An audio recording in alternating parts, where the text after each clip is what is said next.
Ajitha Nair variety വ്ളോഗ്സിലേക്ക് എൻ്റെ എല്ലാ കൂട്ടുകാർക്കും സ്വാഗതം. ഞാൻ ഇന്ന് നിങ്ങളുമായിട്ട് ഷെയർ ചെയ്യാനായിട്ട് പോകുന്നത് മറ്റൊന്നുമല്ല, നാളെ നമ്മുടെ വിഷു അല്ലേ. അപ്പം വിഷു ആഘോഷിക്കാൻ എല്ലാവരും തയ്യാറായോ? അപ്പൊ എല്ലാം നമുക്ക് സദ്യയൊക്കെ ഉണ്ടാക്കണ്ടേ. അപ്പൊ സദ്യയുടെ മുന്നോടിയായിട്ട് അപ്പൊ ഇന്ന് ഞാൻ ഏത്തപ്പഴം ഇട്ട ഒരു പുളിശ്ശേരിയും ഞാൻ ഇഞ്ചിക്കറിയും ഉണ്ടാക്കിയിട്ടുണ്ട്. അപ്പൊ നമ്മുടെ വിഷു സ്പെഷ്യൽ ആണ് ഏത്തപ്പഴം ഇട്ട പുളിശ്ശേരി, നമ്മുടെ ഇഞ്ചിക്കറി. അപ്പൊ ഏത്തപ്പഴം ഇട്ട പുളിശ്ശേരി ഉണ്ടാക്കുന്നത് കാണിച്ചു തരണം എന്ന് പറഞ്ഞിട്ട് ശാന്തകുമാരി കുട്ടി എൻ്റെ അടുത്ത് പറഞ്ഞിട്ടുണ്ടായിരുന്നു. അതനുസരിച്ചാണ് ചെയ്തത്. അപ്പൊ ഇന്ന് വിഷു സ്പെഷ്യൽ ആയിട്ടുള്ള പുളിശ്ശേരിയും ഇഞ്ചിക്കറിയും ഞാൻ വെച്ച് കഴിഞ്ഞു കേട്ടോ. അപ്പൊ ഞാൻ സദ്യ ഒരുക്കാനായിട്ട് തയ്യാറായി കഴിഞ്ഞു. അപ്പൊ ഇന്നത്തെ നമ്മുടെ വിശേഷം ഇതാണ്. ഇപ്പൊ വീഡിയോയിലോട്ട് പോകുന്നതിന് മുന്നേ എന്റെ ചാനൽ പുതിയ കാണുന്ന കൂട്ടുകാർ എല്ലാവരും തന്നെ ഒന്ന് സബ്സ്ക്രൈബ് ചെയ്യണം, ലൈക്ക് ചെയ്യണം, കമന്റ് ചെയ്യണം, ഷെയർ ചെയ്യണം, എല്ലാവരും എന്നെ സപ്പോർട്ട് ചെയ്യണം. അപ്പൊ നമുക്ക് ഇന്നത്തെ ഈ വിശേഷം എന്തെല്ലാമാണെന്ന് നമുക്കൊന്ന് കണ്ടു നോക്കാം. പിന്നെ ഒരു കാര്യം, പലരും പല തരത്തിലായിരിക്കും ഇഞ്ചിക്കറിയും പുളിശ്ശേരിയും ഒക്കെ വെക്കുന്നത്. ഞാൻ എന്റേതായ രീതി, അതായത് എന്റെ അമ്മ ഉണ്ടാക്കി കാണിക്കുന്ന ആ സ്റ്റൈലിലാണ് ഞാൻ വെച്ചിരിക്കുന്നത് കേട്ടോ. അങ്ങനെ എനിക്കറിയുള്ളൂ, ആ രീതിയാണ്. പക്ഷെ ഇതുണ്ടല്ലോ നല്ല അടിപൊളി ടേസ്റ്റ് എന്ന് പറഞ്ഞാൽ സൂപ്പർ ടേസ്റ്റ് ആണ്. എന്നും ചോറുണ്ണുന്നതിനും കൂടുതൽ ചോറുണ്ണും പുളിശ്ശേരിയും ഇഞ്ചിക്കറിയൊക്കെ ഉണ്ടെങ്കിൽ. എന്നാൽ നമുക്ക് വീഡിയോ ഒന്ന് കാണാൻ പോയാലോ? അപ്പം നമുക്കിന്നേ ഒരു പുളിശ്ശേരി, ഏത്തപ്പഴം പുളിശ്ശേരി നമ്മുടെ സബ്സ്ക്രൈബേഴ്സിൽ ഒരാൾ ആവശ്യപ്പെട്ടിട്ടുണ്ടായിരുന്നു വെക്കുമ്പോൾ ഒന്ന് കാണിച്ചു തരണേന്ന്. പിന്നെ നമുക്ക് ഏത്തപ്പഴം പുളിശ്ശേരി വെക്കണം, നമുക്കൊരു ഇഞ്ചിക്കറി വെക്കണം. ഇത് വിഷു സ്പെഷ്യലാണ് കേട്ടോ. അപ്പം ഇത് ഏത്തപ്പഴം ഞാൻ ഇതിനകത്ത് ഒരു 1.5 മുറി ഏത്തപ്പഴം എടുത്തിട്ടുണ്ട്, ഒരു 3 പച്ചമുളകും എടുത്തിട്ടുണ്ട്. അതാണ് ഇത് അരിഞ്ഞു വെച്ചിരിക്കുന്നത് കേട്ടോ. പിന്നെ ഇഞ്ചി അതിൻ്റെ തൊലിയെല്ലാം കളഞ്ഞിട്ട് നന്നായിട്ട് കഴുകിയിട്ട് ഞാൻ വെള്ളത്തിലിട്ടിരിക്കുകയാണ്. ഇനി ഇടയ്ക്ക് എന്തെങ്കിലും മണ്ണോ വല്ല ഇരിപ്പുണ്ടെങ്കിൽ അതൊന്ന് അടുത്ത് പൊക്കോട്ടേ എന്ന് ഓർത്തിട്ട് ഒന്നും കൂടെ വെള്ളത്തിലിട്ടെന്നേ ഉള്ളൂ കേട്ടോ. തൊലിയൊക്കെ കളഞ്ഞു എന്ന് മാത്രമേ ഉള്ളൂ. ഇനി നമുക്കിത് അരിഞ്ഞെടുക്കണം. ഇത് വട്ടത്തിലാണ് അരിഞ്ഞെടുക്കുന്നത്, ഞാൻ കാണിച്ചു തരാം എങ്ങനെയാണെന്ന്. ഇനി നമുക്ക് ഇഞ്ചി അരിഞ്ഞെടുക്കാം. അപ്പം ഇഞ്ചി അരിഞ്ഞ് കേട്ടോ. ഇതുപോലെ തീരെ കനം കുറച്ച് വട്ടത്തിലാണ് അരിഞ്ഞെടുത്തിരിക്കുന്നത് കേട്ടോ. പച്ചമുളകും അരിഞ്ഞു വെച്ചിട്ടുണ്ട്. ഇത്രയും പച്ചമുളകും മതി കേട്ടോ, എല്ലാത്തിൻ്റെ എരിവും കൂടെ ആകുമ്പോഴത്തേക്ക്. പിന്നെ ഇതിനകത്ത് ഞാൻ കാശ്മീരി മുളക് പൊടിയേ ചേർക്കത്തുള്ളൂ, അപ്പോൾ പിന്നെ അധികം എരിവ് വരത്തില്ല. അപ്പോൾ പുളിശ്ശേരിക്കും അരിഞ്ഞു വെച്ചു, നമ്മുടെ ഇഞ്ചിയും അരിഞ്ഞു വെച്ചിട്ടുണ്ട്. നമുക്ക് ബാക്കി പരിപാടി നോക്കാം. അപ്പം നമുക്ക് പുളിശ്ശേരിക്കുള്ള അരപ്പ് തയ്യാറാക്കാം. കുറച്ച് തേങ്ങ തിരുമിയതെടുത്ത് വെച്ചിട്ടുണ്ട്. നമുക്കിതിനകത്തോട്ട് കുറച്ച് മഞ്ഞൾപ്പൊടി ചേർത്ത് കൊടുത്തിട്ടുണ്ട്. 2-3 ഒരു നുള്ള ജീരകവും കൂടെ, ഒരു ശകലം കൂടി ഇട്ട് കൊടുക്കാം, ഒരു നുള്ള ജീരകം. ഇനി നമുക്കിത് നന്നായിട്ട് അരച്ചെടുക്കാം. കുറച്ച് വെള്ളം കൂടി ഒഴിച്ചിട്ട് അരച്ചെടുക്കാം. ഇത് നന്നായിട്ട് ഞാൻ അരച്ചെടുത്തിട്ടുണ്ട്. ഇനി ഈ തൈരും കൂടെ ഞാൻ ഇതിനകത്തോട്ട് ഒഴിച്ചു കൊടുക്കുവാണ്. കുറേശ്ശെ ഒഴിച്ചു കൊടുക്കാം. എന്നിട്ട് ഇതൊന്നും കൂടെ നമുക്ക് അടിക്കണം, അല്ലെങ്കിൽ ഇത് തൈരല്ലേ ഒരുമാതിരി കിടക്കും. അതുകൊണ്ട് നമുക്കിത് നന്നായിട്ടൊന്ന് അടിച്ചെടുക്കാം. അതെല്ലാം ഞാൻ തൈരെല്ലാം അടിച്ച് വേറൊരു പാത്രത്തിലേക്ക് മാറ്റി. ഇപ്പം ഇതിനകത്ത് കണ്ടിട്ട് മഞ്ഞൾപ്പൊടി ഇല്ലാതെ തോന്നുന്ന കേട്ടോ. അപ്പം നമുക്ക് ഈ ക്യാമറയുടെയാണിത്, പിന്നെ ഫോണിൽ കൂടെ നോക്കുമ്പോൾ അങ്ങനെയാണല്ലോ. ഇതിനകത്തോട്ട് ഞാൻ കുറച്ച് ഉപ്പും കൂടെ ചേർത്ത് കൊടുത്തിട്ടുണ്ട്. പിന്നെ നമുക്ക് നോക്കിയിട്ട് ആവശ്യത്തിന് ചേർക്കാം. അപ്പോൾ ഇത്രയും പരിപാടി നമ്മുടെ പുളിശ്ശേരിയുടെ കഴിഞ്ഞു. ഇത് കണ്ടോ, ഇത് കുറച്ചും കൂടെ നന്നായിട്ട് നമ്മൾ ഏത്തപ്പഴമൊക്കെ വഴറ്റി വരുമ്പോഴത്തേക്കും ഇത് കുറുകിക്കോളും. ഒരുപാട് കുറുകിക്കഴിഞ്ഞാൽ ഒരുമാതിരിയായിപ്പോൾ. അതുകൊണ്ടാണ് ഞാൻ ഇത്രയും കുട്ടിലെടുത്തിരിക്കുന്നത്. ഇത് നന്നായിട്ട് കുറുകും ഇത്. അപ്പം അടുത്ത എങ്ങനെയാണ് ഇത് ചെയ്യുന്നതെന്ന് കാണിച്ചു തരാം. ചട്ടി ചൂടായി, കുറച്ച് എണ്ണ ഒഴിച്ചു കൊടുത്തിട്ടുണ്ട്. ഇനി നമുക്ക് കുറച്ച് കടുക് ഇട്ട് കൊടുക്കാം കേട്ടോ. കടുക് ഇട്ട് കൊടുത്തു. പിന്നെ നമുക്ക് ഒരു 2-3 ഉലുവയും കൊടുത്തു കൊടുക്കാം. ഇനി നമ്മുടെ പച്ചമുളകും കറിവേപ്പിലയും.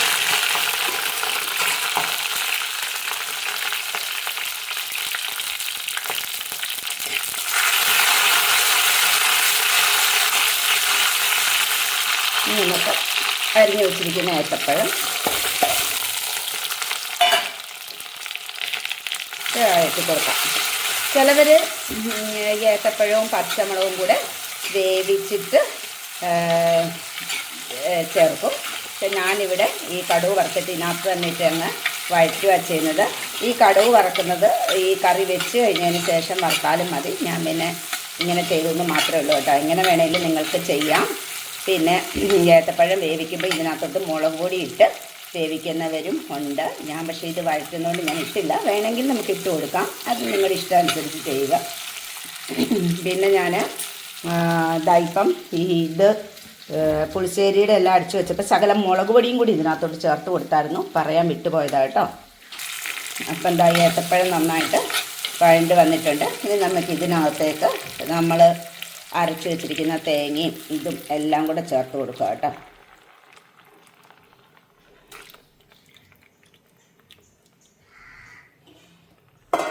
ഉപ്പ് ചേർത്ത് കൊടുത്തിട്ടുണ്ട്. നമുക്ക് ഉപ്പ് നോക്കിയിട്ട്, ചിലവർ ഭയങ്കര കട്ടിയായിട്ടാണ് എടുക്കുന്നത്, ഞാൻ പക്ഷേ ഭയങ്കര കട്ടിയായിട്ട് എടുത്തിട്ടില്ല. കട്ടിയായിട്ട് എടുക്കണമെങ്കിൽ നിങ്ങൾക്ക് എടുക്കാം. ഇവിടെ ഒരുപാട് കട്ടിയോട് വലിയ താല്പര്യമില്ല കേട്ടോ, അതുകൊണ്ട് ഇങ്ങനെ എടുത്തിരിക്കുന്നത്. ഇപ്പം തന്നെ ഇത് ഇച്ചിരി ഇരുന്ന് കഴിയുമ്പോഴത്തേക്കും നല്ല കട്ടി വരും. എന്ന് വെച്ചാൽ നമ്മളധികം വെള്ളം ചേർത്തിട്ടില്ല, ഒട്ടും വെള്ളം ചേർത്തിട്ടില്ലെന്ന് തന്നെ പറയാം. ആ മിക്സിയുടെ ജാറ് കഴുകിയ ഒരു ശക്കലം വെള്ളം മാത്രമാണ് ഇതിനകത്തോട്ട് ചേർത്ത് കൊടുക്കുന്നത്. എന്തായാലും ഇത് നന്നായിട്ടൊന്ന് ചൂടാകട്ടെ, തിളച്ച് പോകരുത്. തിളച്ച് പോയി കഴിഞ്ഞാൽ പുളിശ്ശേരി ഒന്നിനും കൊള്ളത്തില്ല. അപ്പോൾ ഇതൊന്ന് നന്നായിട്ടൊന്ന് ചൂടാകട്ടെ. നമ്മുടെ പുളിശ്ശേരി ഇതാ ഇവിടെ റെഡിയായി. കണ്ട, ഞാൻ ഗ്യാസ് അങ്ങ് ഓഫ് ചെയ്യുക കേട്ടോ. ഇവിടെ ഇങ്ങനെ ഇരുന്നാൽ മതി, അതുകൊണ്ടാണ് ഇത് കണ്ട ഭയങ്കരമായിട്ട് കുറുകിയിരിക്കുന്ന ഇവിടെ താല്പര്യമില്ല കേട്ടോ, അതുകൊണ്ടാണ് ഞാനിങ്ങനെ എടുത്തത്. പിന്നെ നിങ്ങൾക്ക് കുറുകി ഭയങ്കരമായിട്ട് ഇരുന്നാൽ മതിയെങ്കിൽ അങ്ങനെ എടുത്തോ, കുഴപ്പമില്ല. കണ്ട, ഞാൻ പറഞ്ഞില്ലേ ആദ്യം നമ്മൾ പുളിശ്ശേരി ചെയ്തപ്പം ഇത് ശകലം വെള്ളമായി പോയ പോലെ തോന്നിയില്ലേ? ഞാൻ പറഞ്ഞില്ല, അത്രയും ഇതിലെടുത്താൽ മാത്രമേ നമുക്ക് കറക്റ്റ് ഇതിൽ നമുക്ക് കിട്ടത്തുള്ളൂ. ഇത് കണ്ട, ഇതിപ്പം കറക്റ്റാണ്. കണ്ട, ഇത് കണ്ട, നല്ല കുറുകിയാണ് ഇരിക്കുന്നത്. കണ്ട, ഇത്രയും കുറുക്ക് മതി. ഒരുപാട് കുറുകിക്കഴിഞ്ഞാൽ നമുക്ക് ചോറങ്ങേ വെറുക്കും. കണ്ട, ഈ ഒരു പരുവ് കണ്ട. കണ്ട, നമ്മുടെ പുളിശ്ശേരി അങ്ങനെ റെഡി. കണ്ട കൂട്ടാൻ തോന്നുന്നില്ലേ? ഇപ്പം തന്നെ ചോറ് തന്നാൽ കഴിക്കാൻ തോന്നുന്നില്ലേ? ഇഞ്ചിക്കറിയുടെ പരിപാടി നോക്കാം. ഇഞ്ചിയൊക്കെ നല്ല കനം കുറച്ചരിഞ്ഞിട്ട് നമ്മൾ ഇഞ്ചി വറക്കാനായിട്ട് വെച്ചിരിക്കുകയാണ്. കുറച്ച് വെളിച്ചെണ്ണ ഒഴിച്ചു കൊടുത്തത് കേട്ടോ. വെളിച്ചെണ്ണയിൽ ചെയ്യണം. വെളിച്ചെണ്ണയിൽ ചെയ്യുമ്പോഴാണ് നമ്മുടെ ഇഞ്ചിക്കറിക്ക് നല്ല ടേസ്റ്റ് വരുന്നത്. അപ്പം ഇഞ്ചി ഇവിടെ കിടന്ന് നന്നായിട്ട് മൂത്ത് വരട്ടെ. നമുക്ക് ഫ്ലെയിം ഒന്ന് കുറച്ച് വയ്ക്കാം. ഇനി നമുക്കപ്പോൾ ഇഞ്ചിക്കറിയുടെ ആ മുളക് പൊടിയൊക്കെ ഒന്ന് തയ്യാറാക്കിയെടുക്കാം. ആ അരപ്പൊന്ന് തയ്യാറാക്കിയെടുക്കാം. ഇതിനിവിടെ ഞാൻ കുറച്ച് മുളക് പൊടി എടുത്തിട്ടുണ്ട്. നമ്മൾ ഇഞ്ചി എത്രയാണോ എടുക്കുന്നത് അതിൻ്റെ ഇതനുസരിച്ചിട്ട് നമ്മൾ മുളക് പൊടി എടുക്കുക. നമുക്ക് ഇഞ്ചിക്കറിക്ക് എടുക്കുന്ന ഇഞ്ചിയുടെ അളവനുസരിച്ച് മുളക് പൊടി എടുക്കുക. ഇവിടെ ഞാൻ കുറച്ച് മുളക് പൊടി എടുത്തിട്ടുണ്ട്, കുറച്ച് ഉപ്പ് അതിലേക്ക് ഇട്ട് കൊടുത്തിട്ടുണ്ട്. പുളി ഞാൻ കുറച്ച് വെള്ളത്തിലിട്ട് വെച്ചിരിക്കുവാണ്. അപ്പോൾ ഈ പുളി നമുക്കിതൊന്ന് പിഴിഞ്ഞ് ഇതിലേക്ക് ചേർത്ത് കൊടുക്കാം. പുളിയും ഞാൻ ഒഴിച്ചു കൊടുത്തു. ഇനി നമുക്ക് കുറച്ച് വെള്ളം ഇതിനകത്തോട്ട് ഒഴിച്ചു കൊടുക്കാം. എന്നിട്ട് നമുക്കിതൊന്ന് ശരിക്കും ഇളക്കി കൊടുക്കാം.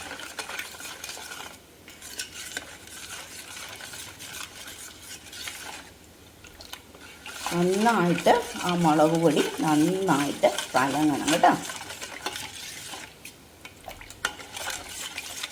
നന്നായിട്ട് കലങ്ങി.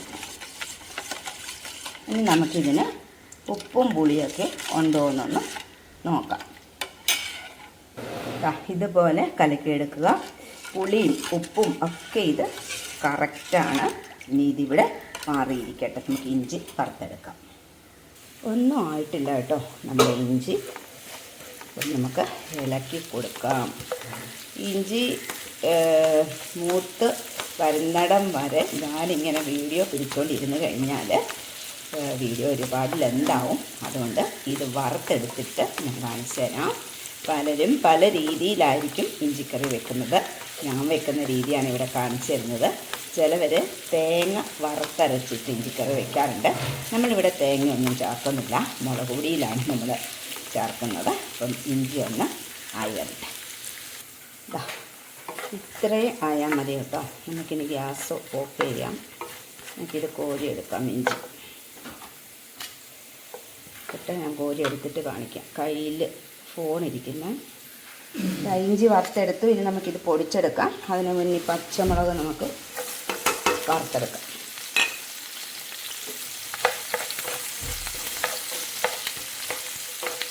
വറുത്തെടുത്തിട്ട് കാണിക്കാവേ. ഇഞ്ചി ഞാൻ ഇതേമാതിരി പൊടിച്ചു. ഞാൻ പൊടിച്ചത് എങ്ങനെയാണെന്ന് പറയട്ടെ. ഇങ്ങനെ നിങ്ങൾ പറയും പ്ലേറ്റ് ചളങ്ങുന്നല്ലേ. പ്ലേറ്റ് ചളങ്ങത്തുന്നില്ല ഇല്ല കേട്ടോ. ഞാൻ അതിൻ്റെ നമുക്കൊരു മയം ഉണ്ടല്ലോ, അതനുസരിച്ചാണ് പൊടിച്ച്. എനിക്ക് ഈ മിക്സിയുടെ ജാറിലിട്ട് പൊടിക്കുന്ന അത്രയ്ക്ക് ഒരു തൃപ്തിയില്ല. അതുകൊണ്ട് ഞാനിങ്ങനെ പൊടിച്ചു. ഇതാ പച്ചമുളകും വറുത്ത് വെച്ചിട്ടുണ്ട്. ഇനി നമുക്ക് അടുത്ത പരിപാടി നോക്കാം. ഇതാ ഇഞ്ചി വറുത്ത വെളിച്ചെണ്ണ എനിക്ക് കുറച്ച് മിച്ചം ഉണ്ടായിരുന്നു. മിച്ചമില്ലെങ്കിൽ ശകലം ഒഴിക്കുക, മിച്ചം ഉണ്ടെങ്കിൽ ഒഴിക്കണ്ട. അപ്പം എനിക്ക് മിച്ചമുണ്ട്. അപ്പം നമുക്ക് ഇതിലേക്ക് കുറച്ച് കടുക് ഇട്ട് കൊടുക്കാം. കടുക് ഇട്ട് കൊടുത്തു. കടുക് പൊട്ടട്ടെ. കടുക് പൊട്ടി. ഇനി നമുക്ക് ഇതിനകത്തോട്ട് ഉണക്കമുളകും കറിവേപ്പിലയും കൂടെ ഇട്ട് കൊടുത്തു.